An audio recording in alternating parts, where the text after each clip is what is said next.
Hello everyone, ఈరోజు వీడియోలో మనం మార్నింగ్ అసెంబ్లీలో యూజ్ చేసే సెంటెన్సెస్ని నేర్చుకుందాం. ప్రేయర్ స్టార్ట్ అయిన కాడ నుంచి ఎండ్ అయ్యే వరకు మనం ఎక్కువగా ఏ ఏ వాక్యాలను ఉపయోగిస్తామో వాటిని ఈ వీడియోలో నేర్చుకుందాం. సో వీడియోని స్కిప్ చేయకుండా ఎండ్ వరకు చూడండి. మీలో ఎవరైనా నా ఛానల్ని ఫస్ట్ టైం విజిట్ చేసినట్లయితే వీడియోని లైక్ చేసి ఛానల్ సబ్స్క్రైబ్ చేయండి. అదేవిధంగా పక్కనే ఉన్న బెల్ బటన్ పైన క్లిక్ చేసి ఆల్ పైన ట్యాప్ చేసి నేను చేసే ప్రతి వీడియో మీకు నోటిఫికేషన్ వస్తుంది. మీరు వీడియోని లైక్ చేసి ఈ వీడియో ఇంకా కొంతమందికి రీచ్ అవుతుంది. సో అందరూ వీడియోని లైక్ చేసి ఛానల్ సబ్స్క్రైబ్ చేయండి. ఇప్పుడు మన వీడియోని స్టార్ట్ చేద్దాం. ఇప్పుడు మొదటి వాక్యం చూద్దాం. గుడ్ మార్నింగ్ పిల్లలు, అందరూ అసెంబ్లీకి రెడీ అవ్వండి. Good morning children, get ready for the assembly. Good morning children, get ready for the assembly. గంట మోగింది, అందరూ విద్యార్థులు అసెంబ్లీ మైదానానికి వెళ్ళండి. అంటే బెల్ అయింది, అందరూ అసెంబ్లీకి వెళ్ళండి అన్నప్పుడు ఇంగ్లీష్లో ఇలా అనాలి. The bell as rang, all the students must go to the assembly ground. The bell has rang, all the students must go to the assembly ground. వరుసగా నిలబడి అసెంబ్లీ గ్రౌండ్కు వెళ్ళండి. దీన్ని మనం make a line and go to the assembly ground. Make a line and go to the assembly ground అని చెప్పాలి. త్వరగా వచ్చి వరుసలో నిలబడి ఉండండి. Come fast, get into the line quickly. Come fast, get into the line quickly. వరుసలో నిటారుగా నిలబడండి అంటే స్ట్రైట్గా నిలబడండి అని. Stand straight in the line. Stand straight in the line. వరుసను వంకర చేయొద్దు అంటే లైన్ని వంకట ఇంకా నిలబడొద్దు అంటంగా. అప్పుడు don't skew the line. Don't skew the line అంటే అందరు స్ట్రైట్గా నిలబడండి, వంకట ఇంకా నిలబడొద్దు అని. రింకిత, దయచేసి నీ తరగతి గది చెక్ చేసిరా. మనం క్లాస్లో ఇంకా ఎవరైనా ఉండరేం చూసిరా అంటాం కదా, అప్పుడు ఇలా అనాలి. Rinkitha, please go and check your classroom. Rinkitha, please go and check your classroom. వారిని ప్రార్థన కోసం పిలువు అంటే క్లాస్లో ఇంకెవరైనా ఉంటే వారిని పిలువు అన్నప్పుడు call them for prayer. Call them for prayer. మీ పొడవు ప్రకారం వరుస కట్టండి. పొట్టి వాళ్ళ నుండి పొడవు వాళ్ళ వరకు అంటే హైట్ ప్రకారం నిలబడండి అంటంగా. అప్పుడు మనం ఇంగ్లీష్లో ఇలా అనాలి. Make a line according to your height from shortest to tallest. Make a line according to your height from shortest to tallest. ఒక చేయి దూరం పెట్టండి అంటే మనం లైన్లో నిలబడేటప్పుడు చేయి దూరం పెట్టి నిలబడతాంగా. అప్పుడు take one hand distance. Take one hand distance అంటే ఒక చేయి దూరంలో నిలబడమని. ఇతరులను తోసుకోవద్దు.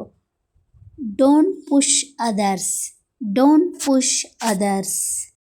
అందరూ సరిగా నిలబడండి, నెట్టుకోవద్దు, అందరూ సరిగా నిలబడండి అంటే stand properly everyone. Stand properly everyone అంటే అందరు సరిగా నిలబడి ఉండండి అని. అసెంబ్లీ వరుసలో మాట్లాడకండి. Don't talk in the assembly line. Don't talk in the assembly line. ట్రైన్లో నిలబడి అక్కడ ఇక్కడ చూడకండి అంటూ ఉంటాం కదా, అప్పుడు మనం ఇలా అనాలి. Don't look here and there. Don't look here and there. వరుసలో ఎందుకు మాట్లాడుతున్నావు, లైన్లో నిలబడి ఎందుకు మాట్లాడుతున్నావు అంటంగా. అప్పుడు ఇలా అనాలి. Why are you talking in the line. Why are you talking in the line. గోడకు ఒంటి వాల్చవద్దు అంటే బాడీని గోడకు ఆనుకొని నిలబడతారు కదా, అప్పుడు ఇలా అనాలి. Don't lean your body to the wall. Don't lean your body to the wall అంటే గోడకు ఆనుకోవద్దు అని. చేతులు మీ పక్కన ఉంచండి. దీన్ని ఇలా అనాలి. Hands by your side. Hands by your side. ఈరోజు ప్రార్థన ఎవరి వంతు అంటే ఈరోజు ప్రార్థన ఎవరు చెప్తారు అని. Whose turn is it for prayer today. Whose turn is it for prayer today. ఈరోజు అసెంబ్లీ ఏ తరగతి నిర్వహిస్తుంది అంటే ఈరోజు ప్రేయరు ఏ క్లాస్ వాళ్ళు చేస్తారు అని. Which class will conduct the assembly. Which class will conduct the assembly. మనము ప్రార్థన మొదలు పెడదాం అంటే స్టార్ట్ చేద్దామని. దాన్ని let's begin the prayer. Let's begin the prayer. Let's begin the prayer అనాలి. చేతులు జోడించి కళ్ళు మూసుకోండి. ప్రే చేసేటప్పుడు చేతులు ఇట్లా దగ్గరకు పెట్టి కళ్ళు మూసుకుంటాగా అప్పుడు ఇలా అనాలి. Join your hands and close your eyes. Join your hands and close your eyes. కళ్ళు తెరిచి చేతులు కిందికి దించండి. Open your eyes and hands down. Open your eyes and hands down అంటే కళ్ళు తెరిచి చేతులు కిందికి దించండి అని. జాతీయ గీతానికి సిద్ధం అవ్వండి. దీన్ని get ready for the national anthem. Get ready for the national anthem అని చెప్పాలి. పాఠశాలకు ఎందుకు ఆలస్యంగా వచ్చావు. ప్రేయర్ అవుతుంటే కొందరు లేటుగా వస్తారుగా అప్పుడు ఇలా అనాలి. Why are you late for the school. Why are you late for the school. Assembly పూర్తి అయ్యే వరకు ఇక్కడే వేచి ఉండండి అంటే ప్రేయర్ అయిపోయే వరకు బయట ఉండండి అంటంగా అప్పుడు ఇలా అనాలి. Wait here until the assembly is over. Wait here until the assembly is over. Assembly అయిపోయిన తర్వాత నన్ను కలవడానికి రా. Come and meet me after the assembly. Come and meet me after the assembly అంటే ప్రేయర్ అయిపోయాక నన్ను కలవడానికి రా అని. మేఘన ఈరోజు నువ్వు ఎందుకు యూనిఫామ్ వేసుకురాలేదు అంటంగా అప్పుడు ఇంగ్లీష్లో ఇలా అనాలి. మేఘన why did not you where your uniform today. మేఘన why did not you where your uniform today.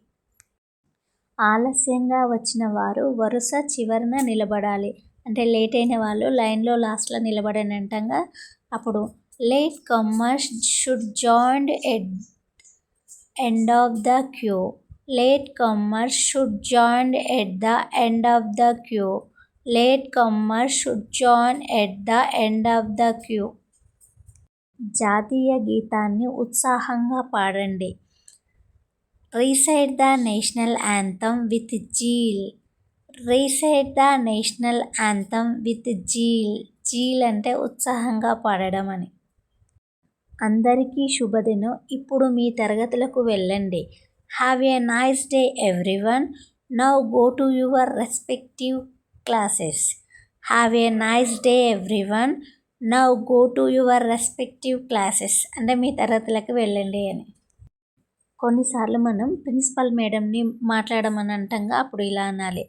మన ప్రిన్సిపల్ మేడంని కోరుతున్నాను దయచేసి పిల్లలకు కొన్ని మాటలు చెప్పండి. I would like to request our principal ma'am please come and say a few words to the children.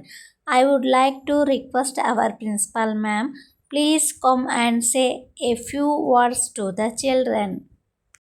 Madam మాట్లాడుతుంటే మాట్లాడకండి శ్రద్ధగా వినండి అనాలి. Don't talk listen carefully. Don't talk listen carefully అంటే మాట్లాడొద్దు శ్రద్ధగా వినండి అని. ఈరోజు క్విజ్ ఎవరు చెప్పబోతున్నారు అంటే ఈరోజు క్విజ్ని ఎవరు చెప్తారు అని. Who is going to say the quiz. Who is going to say the quiz అంటే ఈరోజు క్విజ్ ఎవరు చెప్తారు అని. గట్టిగా చదవండి. గట్టిగా చెప్పండి. చివరి వరుసలో ఉన్న విద్యార్థులు మిమ్మల్ని సరిగా వినలేకపోతున్నారు అంటే న్యూస్ పేపర్ చదివినప్పుడు కానీ క్విజ్ చెప్పినప్పుడు కానీ గట్టిగా చెప్పండి. లాస్ట్లో ఉన్న వాళ్ళకి వినపడతలేదంటంగా అప్పుడు ఇలా అనాలి. Read loudly. Say it loudly. The students at the last line cannot hear you properly. Read loudly లేదా say it loudly. The students at the last line cannot hear you properly. ప్రతిజ్ఞా స్థితిలో నిలబడండి. Take your pledge position. Take your pledge position. ఎవరు పరిగెత్తకండి. Nobody will run. Nobody will run. అతన్ని ఎందుకు తోస్తున్నావు. పిల్లలు క్లాస్లోకి వెళ్ళేటప్పుడు తోసుకుంటూ వెళ్తారు అప్పుడు ఇలా అనాలి. Why are you pushing him. Why are you pushing him అంటే ఎందుకు తోస్తున్నావు అని. చేతులు వెనక్కు పెట్టి నెమ్మదిగా నడవండి. ప్రేయర్ అయిపోయిన తర్వాత చేతులు వెనక్కి పెట్టుకొని నడవండి అంటంగా. Hands on your back and move slowly. Hands on your back and move slowly అంటే చేతులు వెనుక పెట్టుకొని నిదానంగా వెళ్ళండి అని. Friends, thank you for watching this video. ఈ వీడియో మీకు యూస్ఫుల్ అనిపిస్తే వీడియోని లైక్ చేసి ఛానల్ సబ్స్క్రైబ్ చేయండి. అదేవిధంగా పక్కనే ఉన్న బెల్ బటన్ పైన క్లిక్ చేసి ఆల్ పైన ట్యాప్ చేయండి. నేను చేసే ప్రతి వీడియో మీకు నోటిఫికేషన్ వస్తుంది. సో మరొక మంచి వీడియోతో మళ్ళీ కలుద్దాం. అంతవరకు బాయ్.